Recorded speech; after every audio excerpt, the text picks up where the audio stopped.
జనసేన అధినేత AP deputy CM Pawan Kalyan తో మాజీ మంత్రి బాలినేని భేటీ కానున్నారు. మంగళగిరిలోని జనసేన పార్టీ కార్యాలయంలో ఇద్దరు నేతలు సమావేశం కానున్నారు. పవన్ తో భేటీ అనంతరం జనసేన పార్టీలో చేరే తేదీని బాలినేని శ్రీనివాసరెడ్డి ప్రకటించనున్నట్లు తెలుస్తోంది. మరోవైపు బాలినేనిని కలిసేందుకు ఒంగోలు వైసీపీ నేతలు విజయవాడ వస్తున్నారు.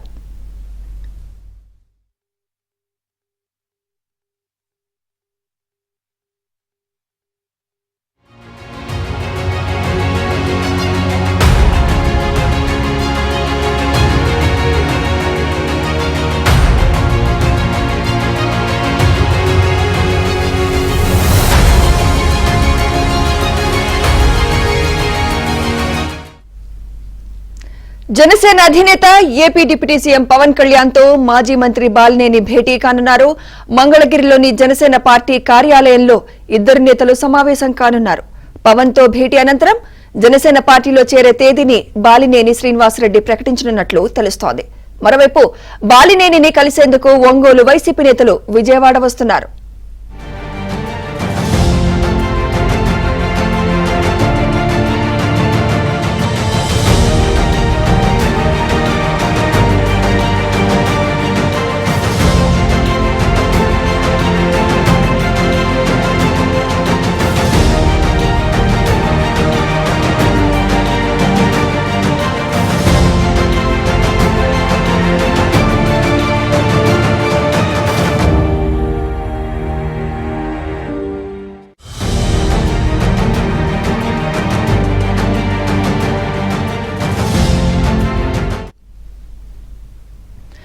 జనసేన అధినేత AP deputy CM Pawan Kalyan తో మాజీ మంత్రి బాలినేని భేటీ కానున్నారు. మంగళగిరిలోని జనసేన పార్టీ కార్యాలయంలో ఇద్దరు నేతలు సమావేశం కానున్నారు. పవన్ తో భేటీ అనంతరం జనసేన పార్టీలో చేరే తేదీని బాలినేని శ్రీనివాసరెడ్డి ప్రకటించనున్నట్లు తెలుస్తోంది. మరోవైపు బాలినేనిని కలిసేందుకు ఒంగోలు వైసీపీ నేతలు విజయవాడ వస్తున్నారు. ఇదే అంశంపై మరింత సమాచారం మా ప్రతినిధి ప్రసాద్ అందిస్తారు. ప్రసాద్,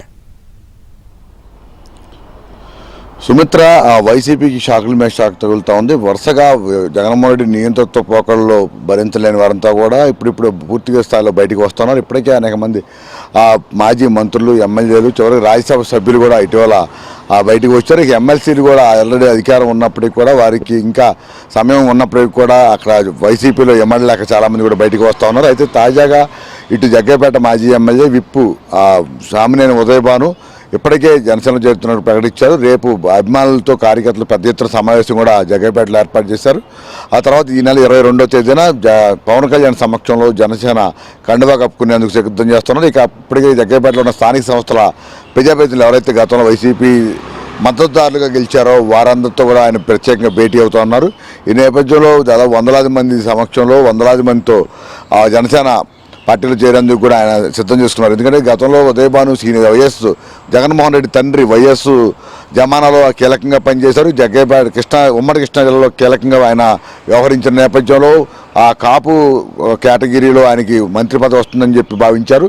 సీనియర్ ఎమ్మెల్యేగా కూడా ఉన్న నేపథ్యంలో ఆయనకి 2 సార్లు కూడా మొండి చేయి చూపించడం ఉద్దేశపూర్వకంగా మోసం చేశారని కూడా ఆయన భావిస్తూ ఉన్నారు. ఎందుకంటే గతంలో 2వ విడతలో ఇటు పేరునాన్ని కాదని ఆయనకి ఇస్తారని భావించిన సమయంలో జోగి రమేష్ అనూహ్యంగా తెర మీద తీసుకురావడం, ఆయనకి ఉన్న పరిస్థితుల్లో అధికారాన్ని అడ్డం పెట్టుకుని చంద్రబాబుని, పవన్ కళ్యాణ్ని, నారా లోకేష్ని బండబూతులు తిట్టడమే సర్టిఫికేట్గా భావించిన జగన్మోహన్ రెడ్డి ఎవరో ఊహించిన విధంగా ఆయన మంత్రి పదవి ఇచ్చి సామినేని ఉదయభానికి అన్యాయం చేశారు. ఆ సమయంలో ఆయన కన్నీరు కూడా పెట్టుకుని తన ఆవేదన కూడా వెలిబుచ్చారు. ఈ పరిస్థితుల నేపథ్యంలో ఇప్పుడు ఓడిపోయిన తర్వాత కూడా ప్రజలు 11 సీట్లకి జగన్మోహన్ రెడ్డిని పరిమితం చేసిన తర్వాత కూడా ఇంకా ఆయనలో మార్పు రావడం, ఇంకా అదే పందా కొనసాగుతున్న నేపథ్యంలో చాలామంది విడుతున్నారు. అందులో ఉదయభాను ఇప్పుడు తాజాగా తన రాజకీయ భవిష్యత్తును దృష్టిలో పెట్టుకుని కొత్త మార్గాన్ని ఎన్నుకున్నారు. జనసేనకి సంబంధించి కూడా అన్ని రకాల ఏర్పాట్లు చేసుకున్నట్టు కూడా తెలుస్తూ ఉంది.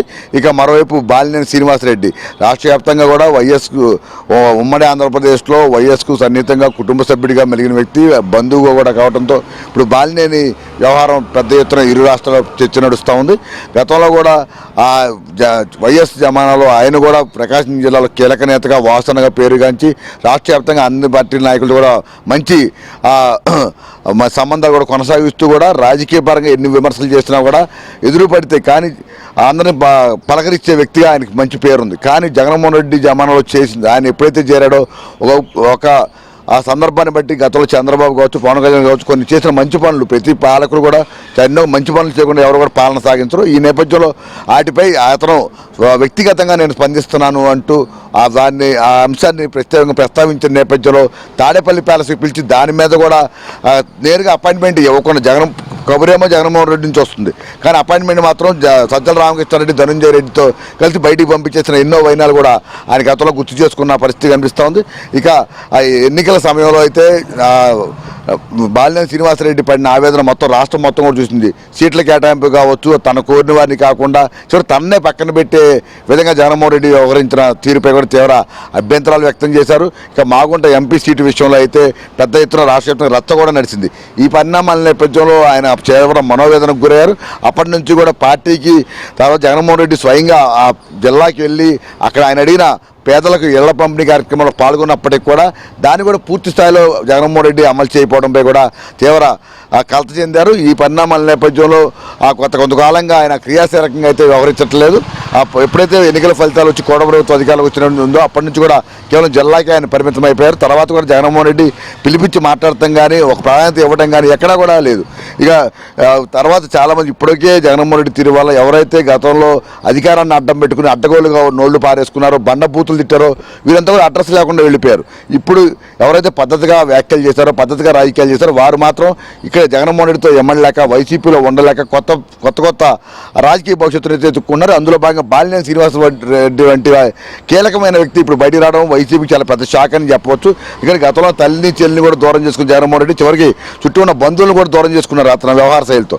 ఈ నేపథ్యంలో ఆయన ఇప్పటికే తనకున్న పరిచయాలతో పవన్ కళ్యాణ్ వద్ద కూడా సమాచారం పంపారు. నిన్న రాత్రి ఆయన హైదరాబాద్లో కూడా ప్రత్యేకంగా మాట్లాడిన పరిస్థితి కూడా ఉంది. వైసీపీలో చాలా పరిస్థితులు, పరిణామాలు, అతను కలత చెందిన విషయాలు కూడా ఆయన ప్రస్తావించిన నేపథ్యంలో ఈరోజు ఉదయమే పవన్ కళ్యాణ్ని కలవాల్సి ఉన్నప్పటికీ కూడా ముఖ్యమంత్రి చంద్రబాబుతో తన శాఖకు సంబంధించిన సమీక్షా సమావేశాలు ఈరోజు సచివాలయంలో ఏర్పాటు చేశారు.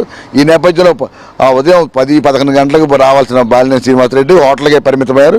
పవన్ కళ్యాణ్ కూడా కొద్దిసేపటి క్రితం వరకు కూడా సచివాలయంలో ముఖ్యమంత్రి చంద్రబాబుతో సమీక్షల్లో పాల్గొని ఆ సమావేశాలు పూర్తయిన తర్వాత ఇప్పుడే జనసేన మంగళగిరిలోని జనసేన కేంద్ర కార్యాలయానికి అయితే చేరుకున్నారు. ఈయనైతే ప్రస్తుతం హోటల్లోనే ఉన్నారు. ఇప్పుడు మరి కొద్దిసేపట్లో అక్కడ నుంచి వర్తమానం అందిన వెంటనే బాలినేని నేరుగా జనసేన కేంద్ర కార్యాలయానికి చేరుకుని పవన్ కళ్యాణ్తో భేటీ అవుతారు. అలాగే రాష్ట్రంలో ఉన్న రాజకీయ అంశాలతో పాటు ప్రకాశం జిల్లాలో ఉన్న పరిస్థితులు, భవిష్యత్తులో ఏ విధంగా పనిచేయాలి, ఇతని దగ్గర ఉన్న ప్రణాళికలు ఏంటి, అలాగే పవన్ కళ్యాణ్ అసలు బాలినేని చేరికకి సంబంధించి, అలాగే భవిష్యత్తులో ఎటువంటి కీలక బాధ్యతలు అప్పగిస్తారనే అంశాలపై కూడా ఇరువురు నేతల మధ్య 1-to-1 చర్చ అయితే నడిచే అవకాశం ఉందని కూడా చెప్తున్నారు. ఈ అంశాలన్నీ కూడా ఇద్దరి మధ్య ఈ భేటీలో చర్చించిన తర్వాత ఎప్పుడు జాయిన్ అవ్వాలి, అలాగే పవన్ కళ్యాణ్ షెడ్యూల్ ఖరారు చూసుకుని ఆయన వీలున్న సమయాన్ని, తేదీని నిర్ధారించుకున్న తర్వాత భారీగా సభ ఏర్పాటు చేసుకుని ఆ సభలో అధికారికంగా జనసేన కండువా కప్పుకునేందుకు బాలినేని సిద్ధమవుతున్నట్టు కూడా తెలుస్తోంది. ఇప్పుడు ప్రకాశం జిల్లా నుంచి కూడా పెద్ద ఎత్తున చాలామంది నేతలు విజయవాడ కూడా చేరుకుంటున్నారు. వీరందరూ కలిసి అక్కడికి వెళ్తే పార్టీ కార్యాలయానికి అయితే చేరుకుంటారు. అయినప్పుడు కూడా కేవలం ఈ రోజుకైతే మాత్రం మనకున్న సమాచారం ప్రకారం కేవలం బాలినేని శ్రీనివాసరెడ్డి లేదా ఒక ఇద్దరు ముగ్గురు ముఖ్యమైన నాయకులు మాత్రమే లోపలికి అనుమతుంది. మిగిలిన ఎవరైనా కూడా బయట ఉండాల్సిన పరిస్థితి ఉందని కూడా తెలుస్తూ ఉంది.